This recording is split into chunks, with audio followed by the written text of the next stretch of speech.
पाकिस्तान के हमारे क्लाइंट हैं सैयद इरफान जो हैं वो हमसे ये कहना चाह रहे हैं कि लाइक पाकिस्तान में देखा जाए इस्लामाबाद या रावलपिंडी के प्रोजेक्ट्स के बारे में अगर हम बात की जाए तो वो चक्री और मोटरवे के ऊपर ही बेस कर रहे होते हैं। इस्लामाबाद के और भी बहुत से एरियाज़ हैं जहाँ पे जो है वो डेवलपमेंट हो सकती है, प्रॉपर्टीज़ वहाँ पे भी आ सकती हैं, वहाँ पे भी प्रोजेक्ट्स बन सकते हैं।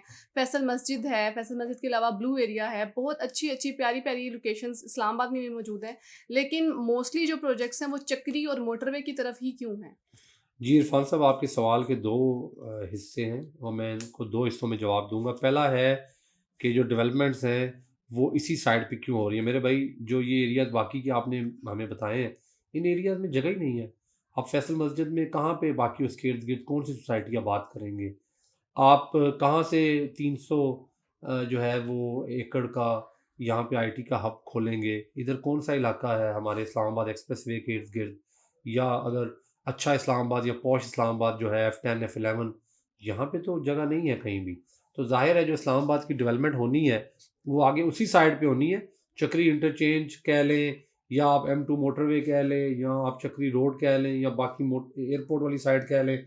दूसरी साइड जिस तरफ नोवा है, जो M14 वाली साइड है मोटरवे की, वो कह लें, या इवन आप जीटी रोड पे गोइंग टुवर्ड्स केपीके कह लें, तो वहाँ पे डेवलपमेंट हो रही है सारी। और उसकी नेचुरल सी वजह यही है कि एक जो पहली वजह है कि उस एरिया में लैंड अवेलेबल है और उसी एरिया के अंदर एक्सपेंशन की गुंजाइश मौजूद है।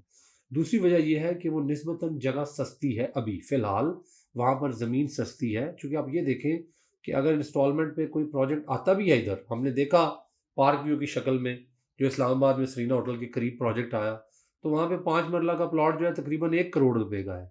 ठीक है? तो अब अगर आप कहें कि जी 10 लाख 15 लाख में या 20 लाख में एक फ़ाइल मिल जाए जो 30-35 लाख की, फिर या 40 लाख का कंप्लीट प्लॉट बन जाए, वो फिर इतने पैसों में यहाँ पर वायबल ही नहीं है। और जो मार्केट के अंदर इन्वेस्टमेंट वाले लोग हैं या अपना ख़रीदने वाले और कल को घर बनाने वाले लोग हैं, उसमें मेजॉरिटी जो पाकिस्तान के अंदर है या इवन ओवरसीज़ भी जो बैठे हैं, वो सरप्लस पैसा भिजवाना चाहते हैं। तो वो उनकी प्राइस रेंज यही है। 5 मरला की जो प्राइस रेंज है, वो उनकी 30 से 40 लाख के दरमियान है। इस रेंज में फिर जो प्रोजेक्ट्स हैं वो इसी एरिया में आ सकते हैं। और जैसा कि मैंने बताया कि उस तरफ एक्सपेंशन की गुंजाइश है। लेकिन आपने ये देखना है कि उस एरिया का मुस्तकबिल क्या है। उस एरिया की कनेक्टिविटी को देखें, मोटरवे की अवेलेबिलिटी को देखें, वहाँ पर इंटरनेशनल स्टैंडर्ड की यूनिवर्सिटीज़ को देखें, हेल्थ और एजुकेशन के मामलात देखें, वहाँ पर आईटी इंफॉर्मेशन टेक्नोलॉजी के हवाले से ब्लू वर्ल्ड वहाँ पे बहुत बड़ा आईटी पार्क लेकर आ रहा है। वहाँ पे कैपिटल स्मार्ट सिटी ऑलरेडी अपना आईटी पार्क ला चुका है। आगे डीएचए गंधारा उस साइड पे आ रहा है और डीएचए गंधारा वहाँ पर बहुत बड़े पैमाने पे आईटी के हवाले से जो है ब्रेक थ्रूज करने जा रहा है। फिर वहाँ पे टॉप सिटी और मुमताज़ सिटी के अंदर आप देखें हाई राइज के प्रोजेक्ट्स बन रहे हैं। वजह यह है एयरपोर्ट के नज़दीक होने की वजह से और मोटरवे और जीटी रोड से कनेक्टिविटी की वजह से उस एरिया की अपनी एक ख़ास डिमांड है। तो ये सारी जो वजूहत हैं, इस वजह की इन वजूहत की बिना पर आप देखेंगे कि जो डेवलपर्स हैं वो उस साइड का रुख करते हैं और इन्वेस्टर भी उनके पीछे उसी साइड पे जाते हैं।